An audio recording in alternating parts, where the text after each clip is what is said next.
My name is Augustin Hadelich, and in this video I'm going to share my process for bringing the Tchaikovsky Violin Concerto to life, which I just did yesterday in beautiful Aspen.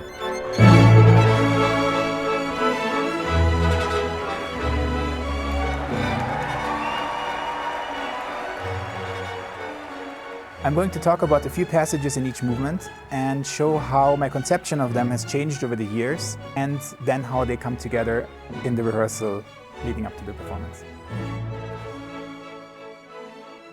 So the Tchaikovsky Concerto is one of the most important and legendary works in the violin repertoire, and it is just so beautiful, emotional, exhilarating, exciting, that it's not a surprise that it's one of the most performed violin pieces.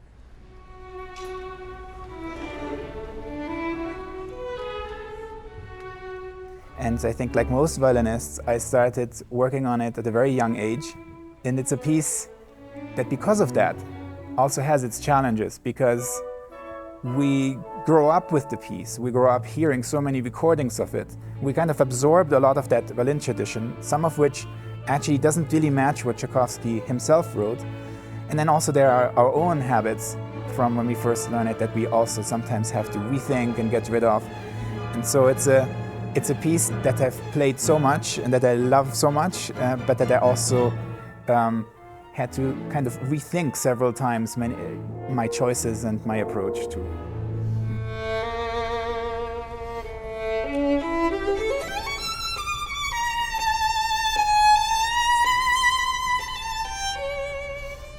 Over the years, I've become more aware of the lightness and elegance and actually sort of classical character of the first theme of the first movement.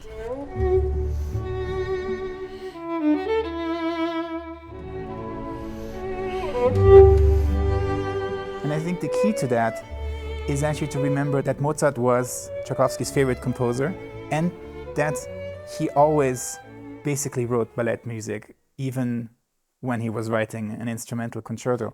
So I think that this gesture, with the lift, is very ballet-like, and I can just picture sort of a dancer getting picked up by another one, or so this idea of floating for a moment, or lifting. And that's one thing that changed, I think, when I first learned it. I just kind of like played it basically too lyrically, and I try to have this feeling of lift.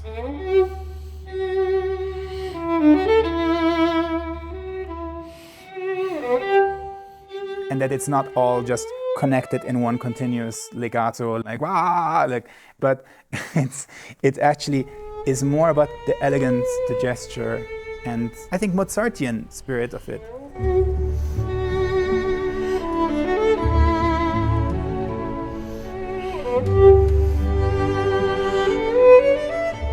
You write dolce and you play.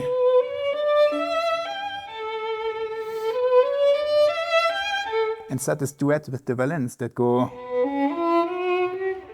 answer you. So always da-dee-dee-da-dee, da-dee-da-dee-dee. A duet that goes back and forth, which is really beautiful, which should not be the same sound as the beginning, which is actually more simple. It's just about that lift and the elegance, and then it becomes sweet, and it sort of becomes this sort of love duet between two voices. Often, these are details that get lost a little bit, and particularly the lift is something that's actually not so easy to do on the violin in a way that feels, that really feels like that. You actually have to sort of pick your own playing apart a lot, and I sort of drove myself crazy by practicing this over and over and like thinking about what it should be, and until I found something that felt true to what I thought the character was in the first theme.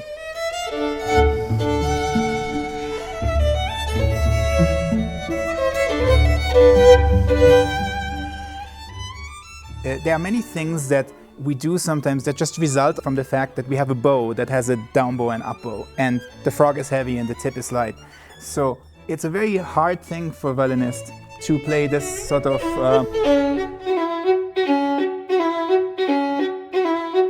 you have the same kind of lift on both directions. This kind of lightness, again, this is part of why the first movement does have, in many parts, this kind of light spirit and dance-like character. So in this passage, it's traditional for people to go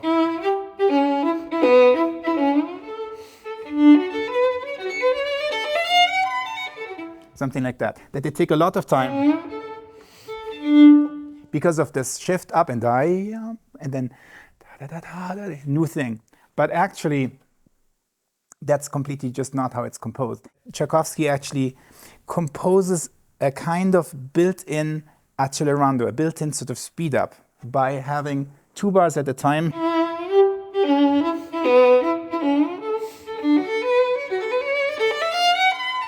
Then it repeats.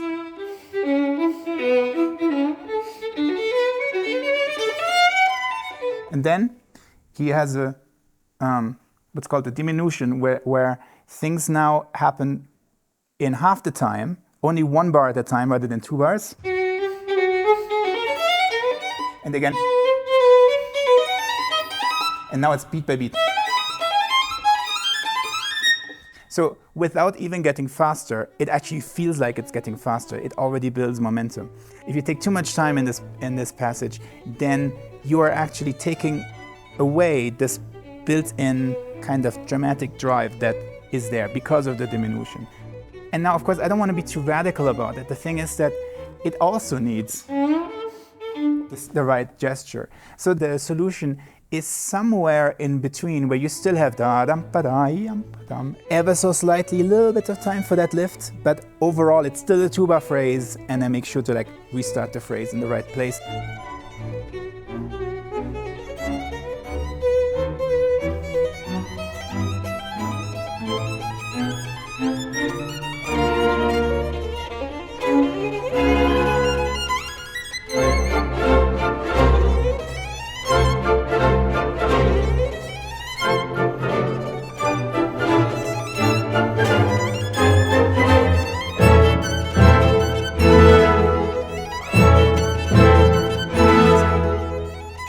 I think the character with which I play the second theme hasn't really changed so much, but when I was looking at the score, I became aware of why it feels the way it does.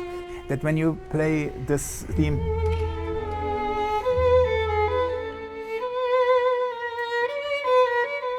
it is actually, the way it's built is a series of appoggiaturas.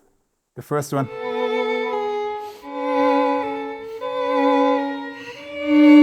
There's tension and a kind of dissonance that resolves, but then there's the next one, and there's the next one, and there's the next one, and it also then rises, so it does feel like you have these slightly aching, emotional, beautiful, a kind of bittersweet, it sort of touches us in that way. So what happens, because I play the violin, and again the bow has a down bow and up bow, is that often when you don't think about it, you just kind of play.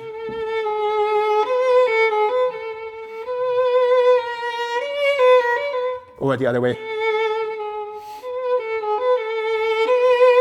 That basically you have a sort of crescendo on the up bow. And the, let's say, correct phrasing in principle, just idealistically, would be that the heavy note of the appoggiatura should always be a bit more and have a little more vibrato than the other one. And so you should actually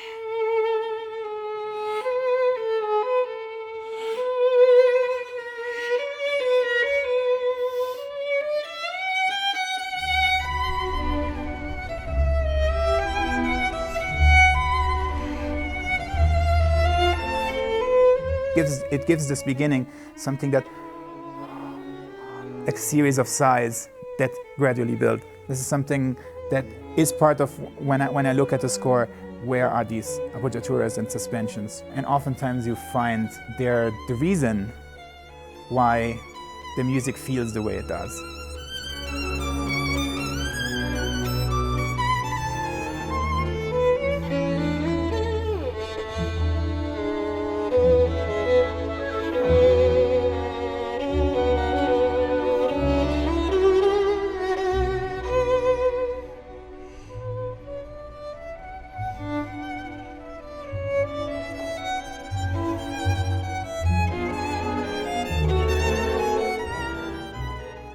when composers write violin concertos, they start with motifs and ideas, but not necessarily the violin part. And many works are really written from the bottom up, that the bass line or the harmonic structure or these things come first, and then the melody sort of results from that. In a way, many piano works, because they are kind of the complete piece already, it's like score study is kind of built in to practicing the piano. But it's not for the violin, because we have the top line, and it's too easy to only think about our own top line, and kind of makes us into these prima donnas who play only the top line, when we should also somehow know the whole thing. I mostly learned how to look at scores from conductors, and especially when I was first starting out, and I was excited about performing a piece, but then I would ask conductors, how do they mark up their scores? It's totally different for each conductor. They have different ways, and some use lots of different colored Sharpies to like show different things, and others don't mark very much, but they all have a way to look at the score and things that they look for. And I would ask these questions and learn so much, because this is when conductors practice, that's what they do. They just like open the score and stare at it and try to find somehow answers on the page.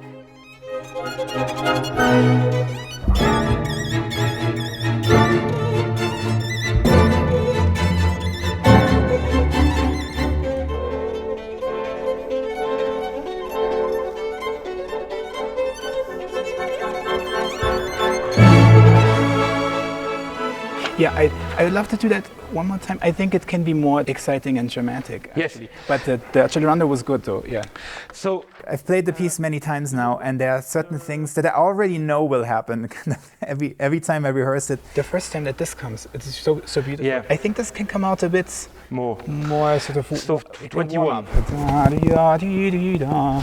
So 21, the first variation. Yeah. I think that's very important in this slow movement. And this is also something that changed in how I played the slow movement. Traditionally, it's often played very slow and sort of like maybe a bit too tragic. There's this kind of simplicity when the theme first comes. And then Tchaikovsky changes the accompaniment each time. And the first time it's quite simple, just there's a horn call that sort of answers you in every bar. And that's all there is. As a result, I played differently. The first time, maybe it's quite simple and just goes to the fourth bar. It just goes there, and it's. I tried for a more simple phrase, but the second time, when they do this stuff underneath, my sound will also warm up. I love it when the violas and the violins do that, because it takes me along with them.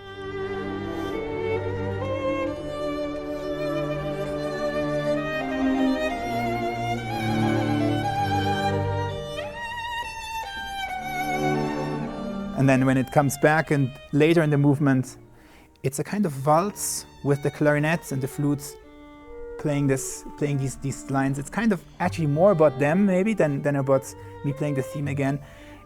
It has a different sort of lilt to it than it did in the beginning. And then the softest, kind of most sad version is the one that comes after, where there's almost no accompaniment. And so each one of these 4 times that I play the theme is quite different because of what's going on underneath.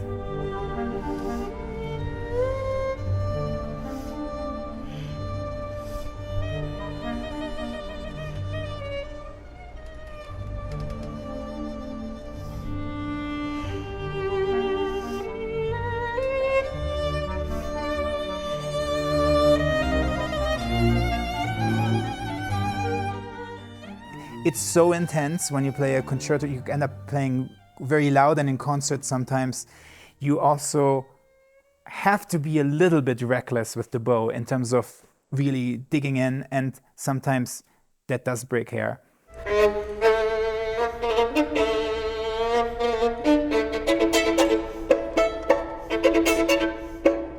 3 hairs in one go. When I went 3 hairs at once. Boom! I was like, oh no.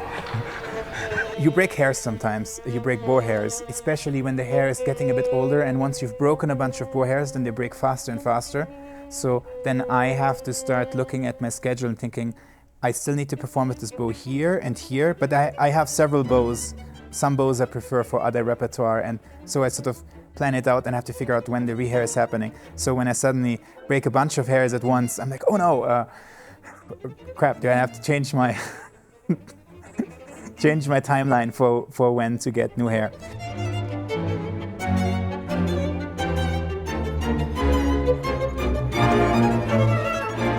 The theme of the last movement, it's a little bit like a cat and mouse chase, like it's a sort of Tom and Jerry type of thing.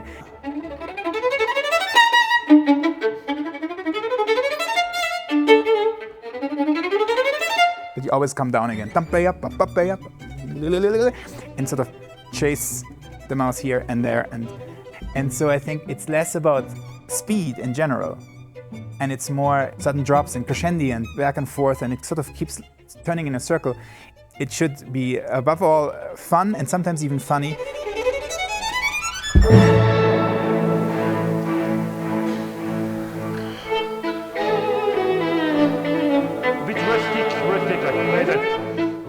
You know, I think that in much of music history, there is not such a distinction between folk music and classical music.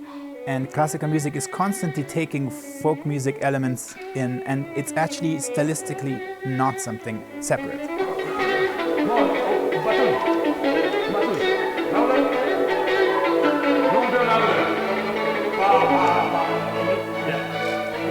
Sorry. Yeah, it helps me also. If that's pretty loud, maybe not Too short. Not too short. Yeah. Sort of folk music.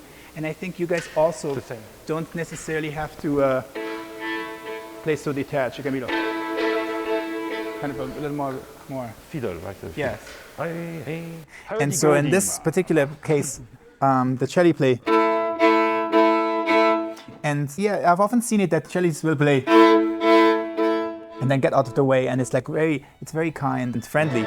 But to me, that scene, it's a kind of like folksy drinking song, and actually ba ba ba. You have to forget a little bit all the subtleties of handling the bow and pretend you're somebody who plays like this or something and doesn't lift the bow. So you kind of hurdy-gurdy. Hurdy-gurdy. Is that okay? Should I? Hurdy-gurdy. Hurdy-gurdy. And I think it's important that our way of playing it is not too elegant, because it is supposed to evoke this kind of more fun, rustic playing. Tutti, where you want to go? Maybe it's a wham pa pa. Yes. Okay. Yeah. Which is 146. Poco. Meno moso, c'est Tchaikovsky. Hurdy-gurdy. 1, 2,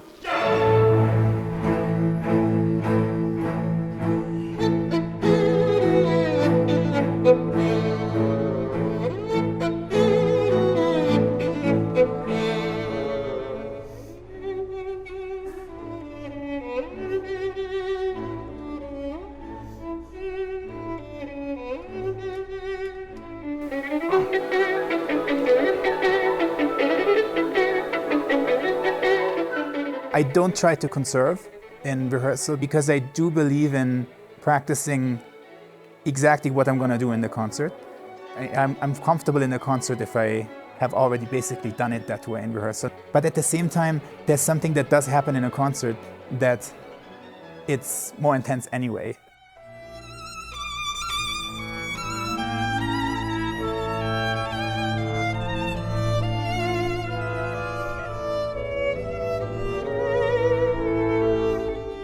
There's a special atmosphere when there's a whole audience sitting there and everyone is sharing this moment. If I'm lucky, like an inspiration that in the rehearsal I might not have.